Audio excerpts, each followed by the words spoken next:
Okay, तर काहीच वातावरण अगोदरच पावसाचं झालेलं दिसतंय. ठीक आहे. आणि माझ्या चार्जिंगला काय झालंय तर ते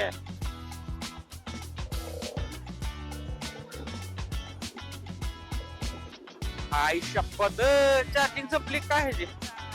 हाय हाय हाय चालतंय. गायच चार्जिंग तर एकच काढे जावं लागले त्याच्या. तर hi guys, welcome to my blog, Moto blog. खूप दिवसांनी मोटो ब्लॉग करावा म्हणलं आणि चार्जिंग तर केली मी सकाळी, पण काय विषय बॅटरीच ड्रेन धावा लागले, म्हणजे डायरेक्ट एकच गाडी धावा लागली त्याची. ठीक आहे, तर असा विषय धावा लागला त्याचा. काय नाही काय, काल चॅनल होता, आज रविवार आहे आणि निवांत झोपलो होतो. 2 दिवस आराम केलाय. आमचा पिले असल्यामुळे मला कुठं फिराय पण नाही. तर काहीच पिले आहे ना माझ्या सोबत आहे, त्यामुळे मला कुठं म्हणजे त्याची काळजी घेणं हा माझा अण्णा. तर काहीच पिल्या सोबत आहे, त्यामुळे मला बाईक वरती कुठं फिरायला ये नाही, काय नाही. इट्स ओके, मी त्याच्यासोबत मस्त टाइम स्पेंड करतो पिल्यासोबत. एक नंबर क्वालिटी फॅमिली टाइम चालू आहे माझा, काही विषय नाही.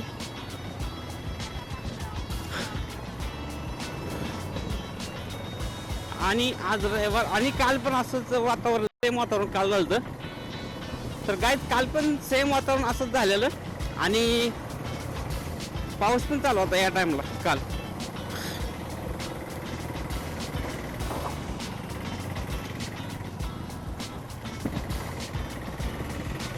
आणि मी आता कुठं तर जाऊन चक्कर मारून येणार आहे. आत्ता मी जाणार आहे चेरलापल्लीला, चेरलापल्लीच्या प्लॅटफॉर्मला. ठीक आहे, माझ्या कॅमेरा चार्जिंग किती वेळ टिकते का मला माहित नाही, पण मी चेरलापल्लीला चाललोय. ठीक आहे, चेरलापल्लीला चाललोय.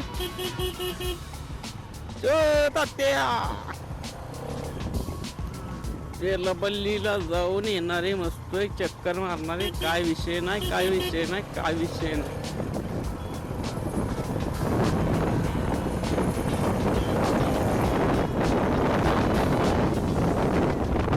काहीच दिवसभर झोप नाही, मस्तपैकी आराम वगैरे व्यवस्थित चालू आहे, काय विषय नाही. आणि व्हिडिओ टाकायचं बंद आहे सध्याला तरी, कारण 10 दिवस वगैरे टाकले होते ब्लॉग वगैरे. तर आता सध्याला तर टाकणार, आजपासून टाकेल.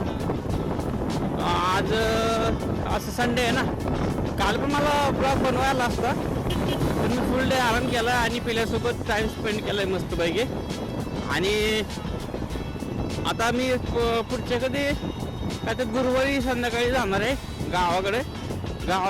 आता दसरा येणार आहे ना, तर दसरा येणार आहे, त्यामुळं घरचा दसरा काढायला चालू आहे. आणि मम्मी आणि दादी म्हणजे आई आणि दादा यांना दोघंच दसरा काढतात सध्याला तरी. त्यामुळे म्हणलं मी येतो गुरुवारी, तोपर्यंत थोडं जेवढं होतं तेवढं करा, बाकीचं मी आल्यावर करतो, असा विषय सांगितला त्यांना. तर गुरुवारी संध्याकाळी हडपसरनं जाणार आहे. तिकीट वगैरे बुक केलं आणि रिटर्न येताना मी एकटाच येणार आहे, पिल्याला नाही सोबत आणणार. पिल्या गावाकडे राहणार आहे. काहीतरी 22 का 23 तारखेला घटस्थापना आहे. तर मग घट बसल्यानंतर डायरेक्ट दसऱ्यालाच पिल्याला आणणार आहे. तोपर्यंत पिल्या गावाकडे राहणार आहे, तोपर्यंत पिल्या गावाकडेच राहणार आहे. ए काहारनं मारतो रे भाई.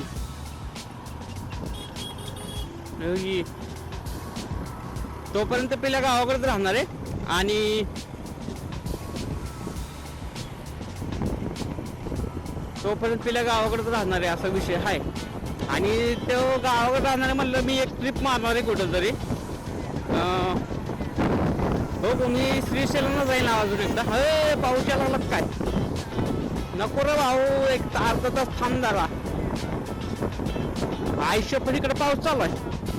ओ दात्या, पाऊस चालू आहे, पाऊस चालू आहे, पाऊस चालू आहे, पाऊस चालू झाला इकडे. जाऊतो काही पावसात, जस्ट बाहेर आलोय आहे मी, जस्ट बाहेर आलोय जस्ट, आणि पाऊस चालू झालाय.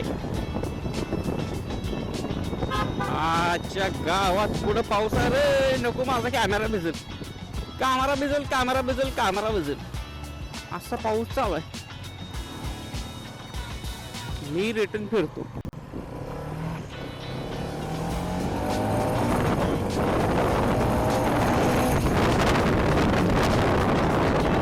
पाऊस नाही इकडे मग पाऊस चालू आहे चर्लापल्ली साईडला. मी जस्ट चालतो होतं पण नको म्हणलं पाऊस काही तर पाऊस नाहीये. पाठीमागं पाऊस चालू आहे. इथं तर पूर्ण बंद आहे. इथं तर कोरड आहे सध्याला. ढगाचं वातावरण दिसतंय तुम्हाला. ढगाळ वातावरण आलंय.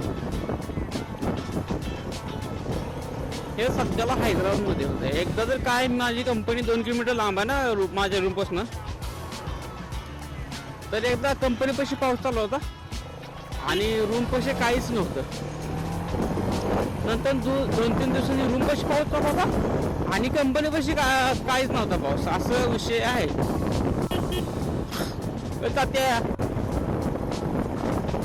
तर असा विषय आहे. अण्णा इंडिकेटर देत आहे चांगली गोष्ट आहे.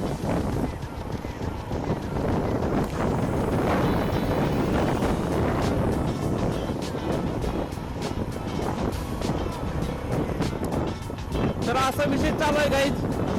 आणि पुढच्या वीकला मी गावावर जाणार आहे दसरा काढायला. आणि आजपासून डेली ब्लॉग येणार म्हणजे येणार आहे. किती दिवस येतील मला माहित नाही पण आजपासून मी ब्लॉग बनवून टाकणार आहे. ठीक आहे.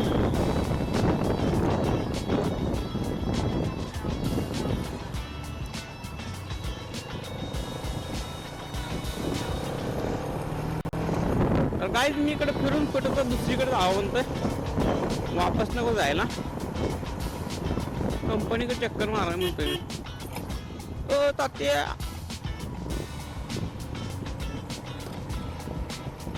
माझा माईक एक पडून देऊ. जर माईक पडला ना मला 2000ला 1500 रुपयाला. ओके.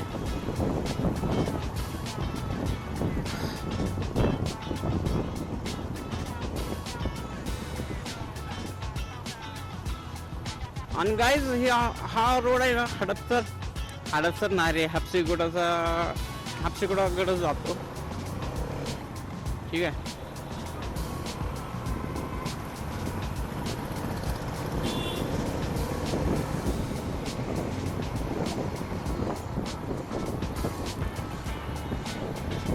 आणि गाईज माझा एक एक्सपिरियन्स सांगतो इथला. मी मम्मीला घेऊन गावाकडं आलतो ना इकडं. आईला घेऊन गावाकडनं आलतो ना. मम्मी जरा वाटायला लागले. आईला घेऊन गावाकडे आलतो ना. तर गाईज एक हॉस्पिटल आहे. हे जे आहे ना मेडिकल सिटी फार्मसी मेडिकल. ह्याचे जे खाली हॉस्पिटल आहे ना काय तर श्री साई हॉस्पिटल आहे काहीतरी. एक्झॅक्ट नाव मला त्याचं दिसतं पण नाही आठवत पण नाही आहे. तर काय विषय झाला डॉक्टरकडे गेलो. काकू जावा डॉक्टरकडे गेलो गाईज. आणि डॉक्टरकडे गेलो आणि मग आईला दावलं तिथं. म्हणजे आईला डोकं वगैरे दुखत होतं. ताप पण आलता. तर त्यामुळं आईला मार्केट घेतला. तर काही तिला त्यामुळे दवाखान्यात घेऊन गेलो. तर डॉक्टरकडे गेलो. डॉक्टर एवढा असं नाही का असं म्हणजे गावंडर असल्यासारखा दिसायला तर दिसण्यावर नाही जाऊ शकत आपण. पण दिसत होता तसा. आणि गावंडर दिसत होता. आणि तो इतका म्हणजे त्याला असं काही समजत नाही असं बोलत होता. खरं समजत नव्हतं का तो तसं ऍक्टिंग करत होता काय मला माहित नाही. पण तसं बोलत होता. आणि मी त्याला म्हणलं असं होतं ताप वगैरे आलाय. आईला काय हिंदी पण येत नाही एवढं बोलायला. तेलुगू तर काय नाही जमत. मग मराठीत मी कन्व्हर्जन ट्रान्सलेटर होतो तिथं. आणि मग सांगत होतो असं झालंय तसं झालंय. आणि तो असं मला वाटत नव्हतं की त्याची MBA वगैरे MBBS झालंय वगैरे किंवा डॉक्टर आहे वगैरे. त्याच्या बोलण्यावरनं किंवा त्याचं जो ट्रीटमेंट करत होता ना त्याने काय ना फक्त BP चेक केला आणि काय ताप वगैरे बघितला बस. फक्त एवढंच बघितलं. दुसरं काय त्यांनी म्हणजे विचारलं पण नाही. एवढंच केलं. आणि एकदम स्लो म्हणजे ते कासकच असतं तसं स्लो वागत होता तो. त्याला स्वतःला गोळ्या चालू होत्या काय माहिती. तर असं तो बोलत होता. आणि नंतर बाहेर आलो. त्यांचं तिथंच मेडिकल होतं. म्हणजे मेडिकल म्हणजे त्यांचं ते गोळ्या वगैरे असतात ना तर त्यांच्या तिथं साईडलाच होतं. तर मी ते गोळ्या देण्यासाठी आता गोळ्या घ्यायच्यात ना मग त्या तिथल्या लेडीजला म्हणलं गोळ्या दे. तर ती गोळ्या घ्यायला तिला काही सुधरत नव्हतं. आणि तिथं एक जण म्हणजे माणूस पण होता, कोण पोरगं पण होतं कामाला. तर त्याला पण काय समजत नव्हतं, तो तिथं बसला होता. मग ती जी सिस्टर होती ना, लेडीज होती ना, एवढी पण म्हणजे यंगच होती ती. तर तिला एक औषध कळत नव्हतं. ती जायच्या आतमध्ये काहीतरी औषध आणायची, बाहेर यायची, त्या ह्याला विचारायची, ते मला ती नाही. असं जवळजवळ तिने 4 वेळा केलं. अरे दुसऱ्या वेळेस जर नाही कळलं तर त्या जो माणूस होता दुसरा, त्याने जाऊन आतमध्ये औषध आणून देणं त्याचं काम आहे ना. पण नाही, तो तिथंच खुर्चीवर बसून मोबाईल बघत होता. दुसरं काही सुद्धा काम नव्हतं त्याला. तिथं आम्ही फक्त मीच होतो एकटाच पेशंट होतो. असं नाही की तो बिझी होता किंवा काय होतं, काय सुद्धा नाही. आणि नंतर चक्क तिला काही लिहायला पण येत नव्हतं, लिहायला इंग्लिशमधून.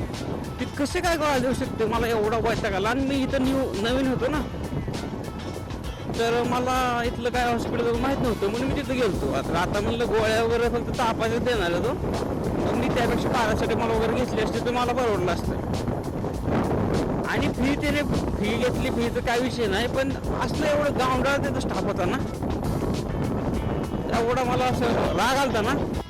तू डॉक्टर म्हणून आलो ना तिथं, तुला काहीतरी आपलं कळतं बाबा, असा विषय आहे म्हणून आलो ना तुला. एवढा मला वैताग आलता ना तिथं. आणि त्याच वेळेस ते रिक्षा चालक मी जी रिक्षा घेऊन गेलतो ना, आता आईला ताप आलता जास्त, मी त्या रिक्षावाल्याला रिक्वेस्ट केली. मी ओला उबर ट्राय केली ती बरं का काही, पण ओला उबर काय बुक होईना. एक किलोमीटर होतं आणि ओलाला काय 30 रुपये दावत होतं काहीतरी. मग ते काय ॲक्सेप्टच होईल, ॲक्सेप्ट करणार कोणच. एक 15-20 मिनिटं वाट बघितली. मग म्हणलं नको रेस घ्यायला. मग एका रिक्षावाल्यापाशी गेलतो आणि त्याला म्हणलं होतं काय असेल ते 100 रुपये हे बाई, 1.2 किलोमीटर होतं, तर दे म्हणलं त्याला.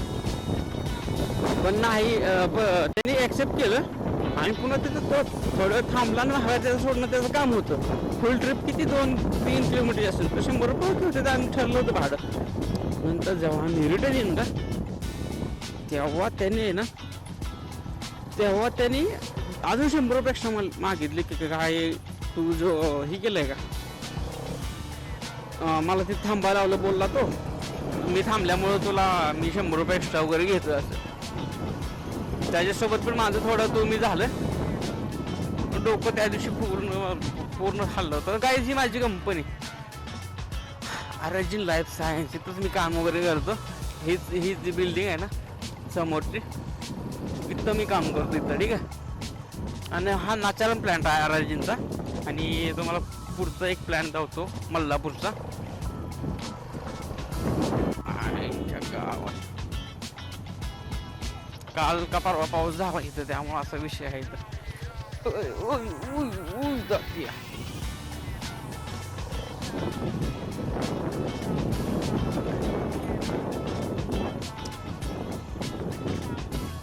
हे जे आहे ना, हे आहे माझं वर्क प्लेस. ओके, हे जे आहे ना, हे माझं वर्क प्लेस. हा मल्लापूरचा माझे वर्क प्लेस म्हणजे माझी कंपनी आहे. मी जिथं नाही काम करत, मागचं नाचारम प्लॅन्ट आहे ना, हा प्लॅन्ट मल्लापूरचा आहे. तर इथं मी ह्या कंपनीमध्ये काम करतो. मी इंटरव्ह्यू वगैरे येतच होतात. मेन बिल्डिंग हीच आहे. तो नाचारमचा प्लॅन्ट तिकडे आहे दुसरा. ओके, आणि हे रॉक गार्डन त्या समोरचं कंपनीचं. ही राईटला कंपनी आणि लेफ्ट साईडला ते रॉक गार्डन आहे. कंपनीचं गार्डन आहे. कंपनी मेंटेन करते, त्याचं सिक्युरिटी वगैरे, त्याचे बाग वगैरे काय असेल ते आतलं खेळणं, म्हणजे ते पानं वगैरे काय काय आहे आतमध्ये, ते सगळं कंपनी मेंटेन करते. आणि काय हा रोड पण बनवला आहे ना, हा कंपनी बनवलेला आहे. तर मला बोर्ड दावतो कंपनीचा. मला जर जायचं तर मी दुसरीकडे जाईन ना, कंपनीकडे काम म्हणून यायचं सॅटर्डे संडे पण. त्यामुळे मी काही येऊन बसवला आहे. आणि ह्या पाठीमागच्या आहेत ना, ह्या नवीन बिल्डिंग आहे चालू झालेल्या.